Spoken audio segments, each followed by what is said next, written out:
All right, folks, here's the new contestant for the $1,000 bike challenge for the TOMCC New England chapter. It's a 2004 Honda Reflex that I got for $500. Yeah, she's a gem. First thing I did was rebuilt the carburetor and fuel pump because I know those are kind of problems. Bike's got 3,176 miles. She's a cream puff. Ooh, mouse fresh. Now, let's use the cross button to power up.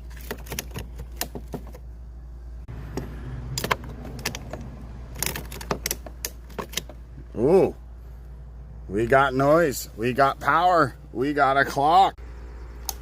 All right, let's see if we can't get this thing to go.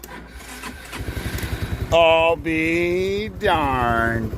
Tabernacle. She running.